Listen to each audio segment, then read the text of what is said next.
하나님 주신 말씀 누가복음 23장 40절 41절 두 절의 말씀입니다. 누가복음 23장 40절과 41절 두 절의 말씀입니다.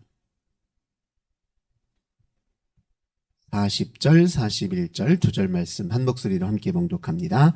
하나는 그 사람을 꾸짖어 이르되 네가 동일한 정죄를 받고서도 하나님을 두려워하지 아니하느냐. 우리는 우리가 행한 일에 상당한 보응을 받는 것이니 이에 당연하거니와 이 사람이 행한 것은 옳지 않은 것이 없느니라 하고. 아멘. 오늘도 우리 주님과 함께 이 복된 날 시작하시는 우리 모든 성도님들, 우리 하나님께서 하늘의 크신 은혜와 평화 가득 부어주시길 주님의 이름으로 간절히 기원합니다. 오늘 본 말씀 통해서 남은 목숨, 남겨진 목숨, 이런 제목으로 함께 은혜 나누도록 하겠습니다. 우리 예수님과 함께 양옆에 십자가에 박혔던 사람들의 이야기를 오늘 다루고 있습니다. 양옆에 달린 그 사람을 이제 본문은 행악자라고 표현하는데 구체적으로 어떤 범죄를 저질렀는지에 대해서는 나오지 않습니다. 그러나 과거 로마 제국 치하에서 십자가형은 아무나 받는 것이 아닙니다. 본보기로 죽이는 것이거든요. 많은 사람들이 너희도 이렇게 행동하면 이렇게 목숨을 잃을 것이다. 비참한 고통 속에 죽을 것이다. 본보기로 죽이는 거기 때문에 주로 정치범들이 십자가에 달려 죽습니다.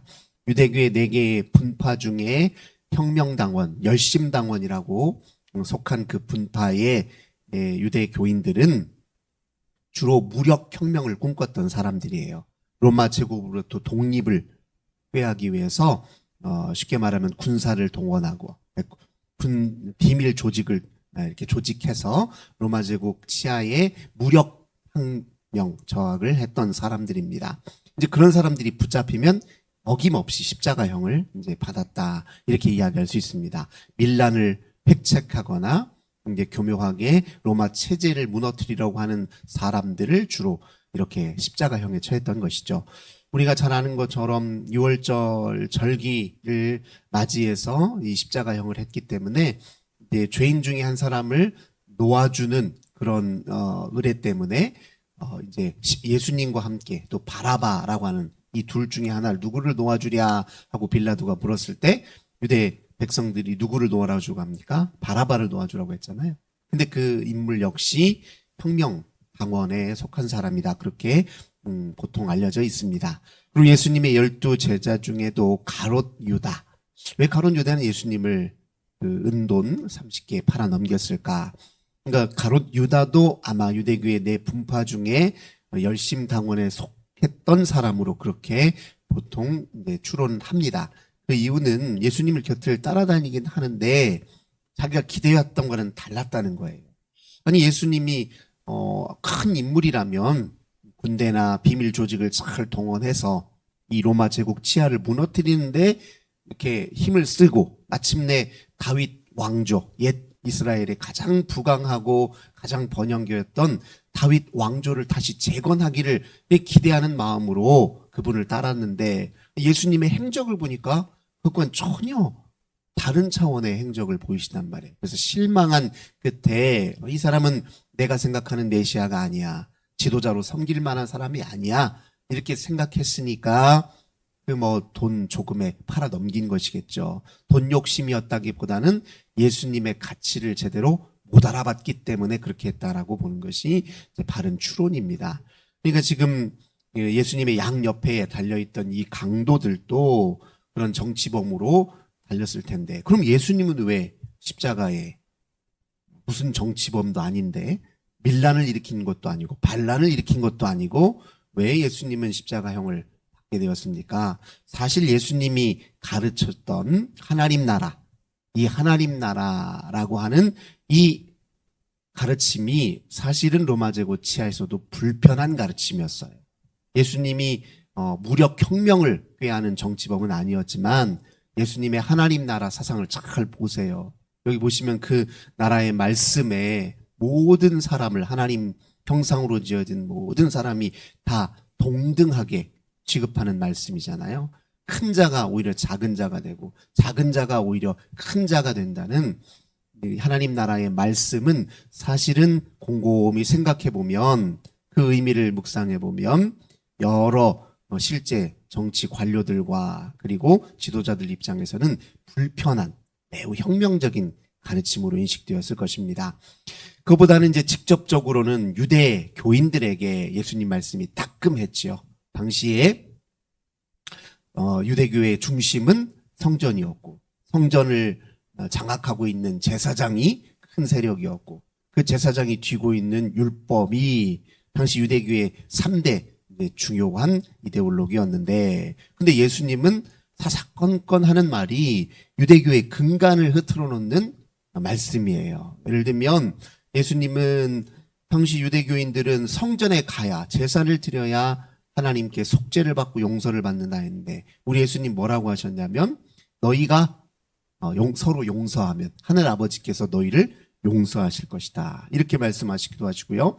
길거리 한복판에서 죄인들에게 네 죄가 사함을 받았느니라 이렇게 선언을 하니까 유대교인들 입장에서는 저분이 하는 일들이 도무지 받아들일 수 없는 그러니까 유대교인들은 로마 관료들에게 어떻게든 예수를 꼬투리 잡아서 십자가형을 받게 해야 되겠다 이렇게 생각을 했습니다. 그래서 뭐라고 이제 고발을 하냐면 예수님은 자기 나름의 지금 체제 로마 체제를 저항하는 자기 나름의 왕국을 건설하려고 한다. 그래서 저는 유대인의 왕 노릇을 하고 싶어 한다라고 거짓으로 속였단 말이에요. 그래서 예수님이 십자가에 달리실 때 그 죄패명에 뭐라고 써 있습니까? 유대인의 왕, 자칭 유대인의 왕 이런 죄패를 붙이고 십자가형을 받았거든요. 그러면 로마 관료들이 실제로 유대교인들이 고발하는 대로 예수님이 정말 그런 사람인 것으로 인식했냐? 그건 아니에요. 그건 아니지만 모른 척하고 십자가형을 준 겁니다. 왜요?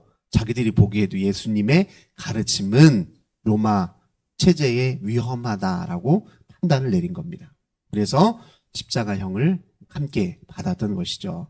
예수님이 이 땅에 오셔서 가르친 하나님 나라는 이 로마 제국이나 또는 그 앞선 헬라 제국이나 그에 앞선 페르시아 제국 같은 이런 나라와는 차원이 다르죠.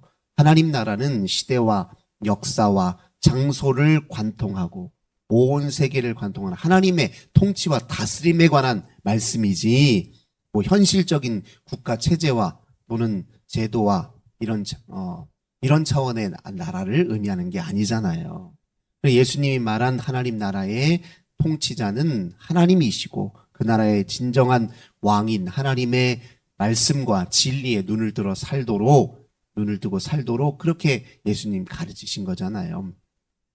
이제 예수님이 이렇게 하나님 나라를 가르치실 때 당시에 이제 많은 유대인들은 다윗 왕조를 꿈꾸던 유대인들에게는 예수님이 참 실망스럽게 여겨질 것입니다. 그러나 예수님의 주셨던 그 영원한 나라에 눈을 뜬 사람만이 모든 현실적인 국가의 빛과 그림자를 다 볼 수 있고 현실적인 국가에 가지고 있는 어두운 이면들을 발견해서 개혁할 수 있는 힘이 생기는 법입니다. 과거에요, 우리 조선왕조 시대의 임진왜란 때 기억하시잖아요. 그때 선조, 당시 왕이었죠. 선조가 했던 한번 행태를 보십시오. 외국이 쳐들어오니까 자기가 먼저 도망가잖아요. 그래서 결국 왕이 부재한 상태에서 백성들이 외적과 싸웠단 말이에요. 7년간의 전쟁 끝에 외적이 물러갔습니다. 그때 싸웠던 사람들이 누구예요? 의병들이라고 해서 군인들도 아니에요. 농민들, 일반 평민들이 자기 나름의 이렇게 군대를 조직해서 훈련을 하고 끝까지 저항해서 그렇게 해서 전쟁을 이겼잖아요. 그러면 그렇게 하면 이제 외란으로부터 즉 일본 군인으로부터 자유는 취했지만 정작 그 열심으로 싸웠던 백성들이 나중에 그러면은 좋았느냐? 아니에요. 나중에 선조가 다시 돌아와서 한다는 일은 백성들을 이렇게 달래고 치하하고 아니 외적과 본인이 부재한 상황에서 백성들이 다 싸워서 외국을 물리쳤잖아요. 그러면 백성들 살기 더 좋게 해야 될 거 아닙니까? 웬걸요? 선조가 다시 돌아와서 한다는 일은 백성들을 오히려 왕을 죽이려고 하는 이 쿠데타를 일으키는 반란을 일으키는 반란군으로 만들어버려서 죽이기도 하고 치하는커녕 오히려 자기 권력을 더 강화하기 위해서 백성들에게 더 큰 고통을 주기도 했습니다. 그러니까 한 나라가 한 나라로부터 독립을 빼앗는 것 자체, 그것도 물론 중요하지만 독립을 하면 뭐예요? 다시 이 악한 왕이, 독재자가 나와가지고 그 나라를 엉뚱하게 잘못 다스리면 백성은 이래나 저래나 다 고통을 당할 뿐이라는 거죠. 그러니까 우리가 현실적인 이 나라, 현실 제도적인 국가라고 하는 것은 하나님 나라에 비하면 불완전하기 짝이 없다는 겁니다. 그래서 하나님 나라 진리에 따라서 늘 우리들이 실제로 살고 있는 이 현실 국가 체제의 제도, 법, 문화, 또 삶의 양식, 이 모든 것들을 늘 반성하고 점검하는 게 필요합니다. 하나님 나라는 또 말씀의 진리는 우리가 살고 있는 이 세계를 비추어주고 방향을 설정해주는 영원한 진리의 말씀이거든요. 그걸 우리가 잊어서는 안 될 것입니다. 그 말씀을 이렇게 주시며 결국 십자가의 형 받았지만 마지막 순간에 이제 강도 둘과 같이 십자가를 지게 됐잖아요. 근데 양 옆에 이 두 강도들 중에 반응이 서로 달라요. 여기 보면은 39절 40절 한번 보겠습니다. 달린 행악자 중 하나는 비방하여 이르되 네가 그리스도냐 아니냐 너와 우리를 구원하라 하되, 한 강도는 뭐라고, 행악자는 뭐라고 얘기를 합니까? 네가 그리스도야? 그럼 우리 구원해봐. 이거 뭐예요? 조롱하는 거잖아요. 조롱하고 비웃는 거예요. 아니 마지막 죽는 상황에서도 이렇게 예수를 보고서 조롱할 수 있다니 참 이 사람도 대단한 사람이죠. 근데 이 사람이 지금 뭐냐면 네가 무슨 구원자냐는 거예요. 반감이 있는 거죠. 당신 같은 사람이 어떻게 메시아 행사를 하고 사기꾼 아니냐? 마지막 순간까지 비웃고 조롱한 겁니다. 예수님의 가치를 전혀, 그리스도 되심을 전혀 알아보지 못한 거예요. 왜냐하면 자기 관념에 사로잡혀서 그래요. 내가 생각할 때는 다윗 왕조를 재건할 인물이 진짜 지도자고 메시아라는 거예요. 근데 당신은 뭐냐는 거예요. 아무런 힘도 효력도 없이 이렇게 무기력하게 십자가를 이렇게 받아들이는 당신이 무슨 메시아냐고 조롱하는 마음으로 나나 건져보시오. 진짜 구원자면 내 남은 목숨이라도 건져보시오. 이렇게 얘기한 거예요. 남은 목숨 연장하는 게 구원입니까? 남은 목숨 더 유지시키는 게 구원이냐고요. 구원은 그것과는 차원이 다르잖아요. 근데 다른 한 이제 강도는 반응이 다릅니다. 40절 하나는 그 사람을 꾸짖어 이르되 네가 동일한 정죄를 받고서도 하나님을 두려워하지 아니하느냐. 우리는 우리가 행한 일에 상당한 보응을 받는 것이니 이에 당연히 하거니와 이 사람이 행한 것은 옳지 않은 것이 없느니라. 다른 쪽의 강도는 서로 아는 사이였던 것 같아요. 어떻게 그렇게 얘기할 수 있느냐. 네가 이 순간에, 우리가 죽음을 목전에 둔 이 순간에 우리가 해야 될 일들은 무엇이 이 죽음에 이르게 했는지, 그동안 이 죽음에 이르기까지 내 인생이 어땠는지를 성찰하고 반성하는 게 마땅한 우리의 도리 아니겠느냐. 우리 인생을 돌아보고 이 남겨진 인생, 마지막 남겨진 인생만큼은 그래도 생을 되돌아보고 다시 온전한 생으로 돌아오는 일을 하는 게 크게 남겨진 목숨을 사는 그런 바른 도리 아니겠느냐. 이렇게 대응을 했다는 거예요. 우리 인생을 살 때 남은 목숨 연장하기 위해서 아둥바둥 사는 것보다 남겨진 그 생을 어떻게 하면 더 값지게 아름답게 쓸까? 어떻게 하면 주와 더 동행하며 쓸까? 어떻게 하면 주님을 더 경외하며 쓸까? 어떻게 하면 주님의 뜻에 더 합당하게 살까? 이게 중요하잖아요. 남겨진 삶을 하나님이 내게 허락하신 선물로, 은총으로 여기고 남겨진 생의 순간순간을 주와 함께 살려고 하는 태도가 중요하다는 것을 기억해야죠. 그래서 예수님의 함께 이 사람이 뭐라고 마지막 순간에 이렇게 얘기합니까? 42절 참 지혜롭죠. 예수여 당신의 나라에 임하실 때에 나를 기억하소서. 그렇죠? 남은 목숨 연장하려 드는 게 아니라 남겨진 목숨을 주와 함께 마지막까지 살려고 하고 주님께 기억되는 인생으로 살려고 하는 이 태도를 여기서 보게 됩니다. 근데 이는 어떻게 예수님을 이렇게 그 가치를 알아보게 되었느냐. 그 앞서서 예수님이 십자가 선상에서 하신 말씀이 있었어요. 34절입니다. 예수께서 이르시되 아버지 저들을 사하여 주옵소서. 자기들이 하는 것을 알지 못함이냐. 이렇게 모진 십자가와 고난과 고통을 받으면서 아니 예수님을 보니까 한마디 원망하는 말이 없어요. 그리고 어찌된 영문인지 비웃고 조롱하고 자기를 창에 찌르는 사람들을 향해서 용서를 아버지께 구해요.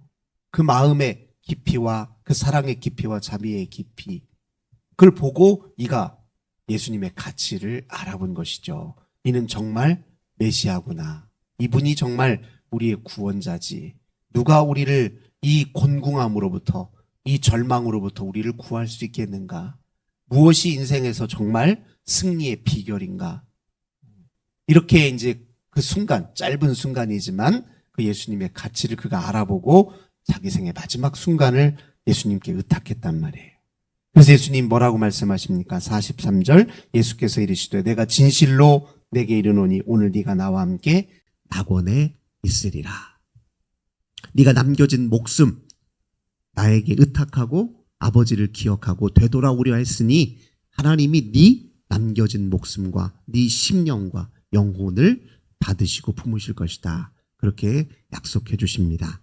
오늘도 우리들 이 복된 말씀 품으시고 우리에게 남겨진 목숨은 주님의 선물이니 주와 함께 끝까지 생애를 하시고 주님께 맡겨진 인생, 주님께로 돌이키는 인생, 우리 주님을 찬양하고 예배하는 인생으로 사시는 저 우리 모든 성도님들 되시길 주님의 이름으로 간절히 기원합니다. 좋으신 주님 감사드립니다. 우리들의 삶은 어떻습니까? 쫓기듯 삽니까? 아둥바둥 자기를 지키려고 삽니까? 아니면 주님의 놀라운 은혜에 눈을 떠서 모든 순간순간 주님을 향해 살고 주를 의지하며 살고 주님의 놀라운 뜻에 붙들려 사는 그런 인생인지 되돌아봅니다. 우리 하나님께서 오늘 저희들의 생을 붙드시되 우리 하나님이 기뻐하시는 아름다운 열매 맺으며 우리 인생의 모든 순간이 주님의 은혜의 순간임을 기억하고 깨닫고 찬송하는 날 되도록 도와주소서. 주 예수님의 이름으로 간절히 기도드립니다. 아멘. 오늘도 우리 환우들을 위해서, 가정의 자녀들을 위해서, 교회와 나라와 민족을 위해 기도합시다. 아버지 감사합니다. 오늘도